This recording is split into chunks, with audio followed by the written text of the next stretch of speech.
Hi friends, welcome to my new blog. तो हम जा रहे हैं पचमढ़ी घूमने। हमने रात पिपरिया में स्टे किया था। पिपरिया से पचमढ़ी 1.5 से 2 घंटा लगता है पहुंचने में। तो हम अब पहुंच चुके हैं पचमढ़ी। सबसे पहला स्पॉट था यहाँ का अंबाजी टेम्पल। तो ये है अंबाजी टेम्पल। हमने ये टेम्पल विज़िट करने के बाद इसके पीछे एक खंडर जैसा महल था, तो हम गए वो महल देखते। तो आप देख सकते हैं ये महल है और यहाँ का लोकेशन और ब्यूटी आप देख सकते हैं कितना ब्यूटीफुल सा जगह है।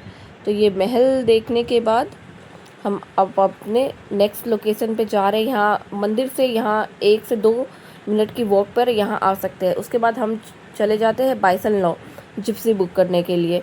तो बाइसन लॉ में ही आपको फॉरेस्ट परमिट जिप्सी मिल जाएगा और यहाँ पे हम म्यूज़ियम भी देख सकते हैं। ये है यहाँ का बाइसन लॉ का म्यूज़ियम। सबसे पहले हम म्यूज़ियम घूम लेते हैं।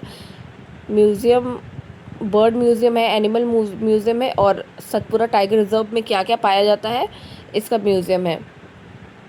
तो उसके बाद आ गए हम चिड़िया वाला म्यूज़ियम में, जो आपका लोकेशन रहता है 4-5 लोकेशन घुमाता है। सबसे पहला म्यूज़ियम ही रहता है उसमें।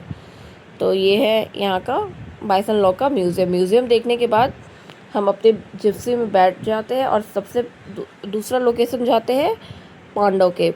तो हम अब जा रहे हैं, हम 4 लोग थे तो हम पांडव केव जा रहे हैं और जिप्सी का रेट हमें 3,500 लग जाता है पर पर्सन। 600 से 700 लग जाता है और गाइड का अलग से रेट लगता है, फॉरेस्ट परमिट का अलग से रेट लगता है। तो हम आ गए हैं अब पांडव केव। गार्डन से होते हुए हमें मेन ये पांडव केव्स वो है जहाँ पर पांडव ने तपस्या किया था अज्ञातवास के समय। तो ये 3 तल्ले का गुफा है और यहाँ पे जाने के लिए भी बहुत सी सीढ़ियाँ चढ़ना पड़ता है। तो ये है यहाँ का गुफा और आपको और आगे और गुफाएं दिखाएंगे। ये है दूसरा गुफा, ये 2nd फ्लोर पे है। और उसके बाद यहाँ का लोकेशन, यहाँ का ब्यूटी देखिए और यहाँ पे स्काई देखिए कितना क्लियर आसमान दिखता है, जो कि नॉर्मल सिटीज़ में नहीं दिखता है हमारे जैसे प्लेसेस में। तो यहाँ पर थोड़ा देर रुक कर रिलैक्स करके हम जाएंगे अपने नेक्स्ट डेस्टिनेशन में। तो अब हम आ गए गार्डन एरिया में। तो गार्डन एरिया से होते हुए हम जाएंगे अब दूसरी जगह में। यहाँ पे थोड़ा टाइम स्पेंड करके हम आ जाते हैं अपने जिप्सी में।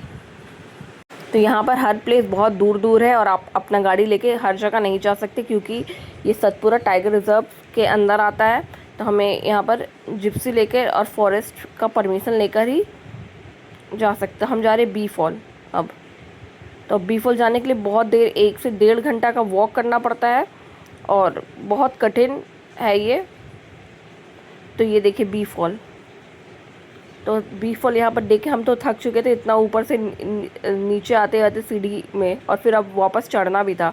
तो नींबू पानी पी के और यहाँ पे तो रिलैक्स लग रहा था। यहाँ पर नेचुरल फिश स्पा हो रहा था। फिश दिख नहीं रहा लेकिन फिश स्पा नेचुरल। उसके बाद खाना खाकर हम चले जाते हैं रीछगढ़ के लिए, जहाँ पे कहा जाता है शाम के समय यहाँ बड़े बड़े भालू, जिसे रीछ कहा जाता है, वो आते हैं।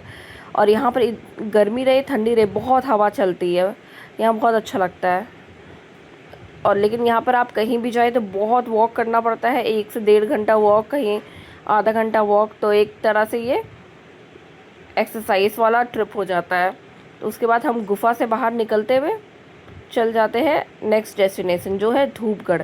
और ये पचमढ़ी का सबसे ब्यूटीफुल जगह है और यहाँ ज़्यादा चलना भी नहीं पड़ता है। जिप्सी यहाँ पूरा पॉइंट तक ले जाता है। तो देखिए सनसेट पॉइंट धूपगढ़ का ये है सबसे बेस्ट प्लेस, सनसेट पॉइंट। ये तो हेवन जैसा लग रहा था, पूरा बादल बादल। और यहाँ पर सतपुरा का 7 पहाड़ दिखता है इस एरिया से और बहुत सुंदर सा दिख रहा था धूपगढ़। धूपगढ़ यहाँ पे सबसे सुंदर। उसके बाद हम रात में केसर वाला दूध पी के अपने होटल में चेक इन कर लेते हैं, बॉनफायर लगाते हैं पोहा खाकर। ये है हमारा होटल पचमढ़ी का, जो 1200 रेट लगता है इस होटल का। और अच्छा काफ़ी बड़ा होटल था, गर्म पानी, गीज़र, सब कुछ यहाँ पर अवेलेबल था। बहुत अच्छा रूम था, यहाँ खाना पीना भी मिल रहा था। और उसके बाद ये है हमारा 2nd डे का ट्रिप, ये है गुप्त महादेव। तो हम आ गए गुप्त महादेव में। गुप्त महादेव एक पतली सकड़ी सी गुफा से महादेव, छोटे महादेव की पूजा कर कर यहाँ हमें प्रसाद में भस्म मिला था, प्रसाद लेके हम आ जाते हैं बड़ा महादेव। बड़ा महादेव में फिर बहुत चलना पड़ता है।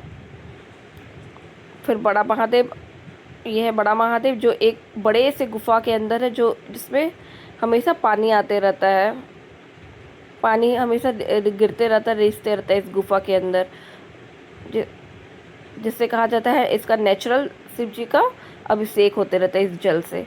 उसके बाद हम चले जाते हैं, ये है भस्मासुर कुंड। कहा जाता है यहीं पे शंकर जी ने भस्मासुर से छुप के रहे थे। और ये है पचवड़ी लेक, जो बहुत ही सुंदर सा लेक है पचवड़ी में। यहाँ पे बोटिंग और बहुत सारे वाटर स्पॉट्स भी होते हैं। उसके बाद हम आ जाते हैं जटाशंकर। फिर जटाशंकर में बहुत सीढ़ी चढ़ना पड़ता है, उतरना पड़ता है, क्योंकि ये अंदर गुफा के अंदर है।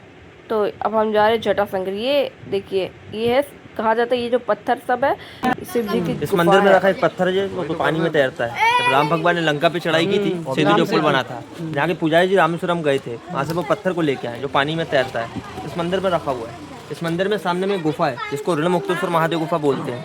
तो पहले मैन मंदिर अपन चलेंगे जटाशंकर, वापसी में अपन आएंगे पत्थर गुफा, हनुमान जी के दर्शन यहाँ पे सभी लोग कर। तो अब हम जा रहे हैं जटाशंकर गुफा की तरफ, और यहाँ बहुत भीड़ रहती है। और ये मेन प्लेस है जटाशंकर, जो पचमढ़ी इतना फेमस हुआ जटाशंकर की वजह से।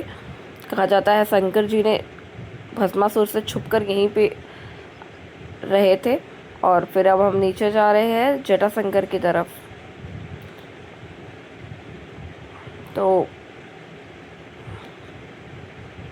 और आ गए अब हम जटाशंकर के मेन गुफा की तरफ। यहाँ पचमढ़ी मैक्सिमम बहुत सारे शंकर जी के बहुत सारी गुफाएं हैं और नेचुरल ब्यूटी भी है।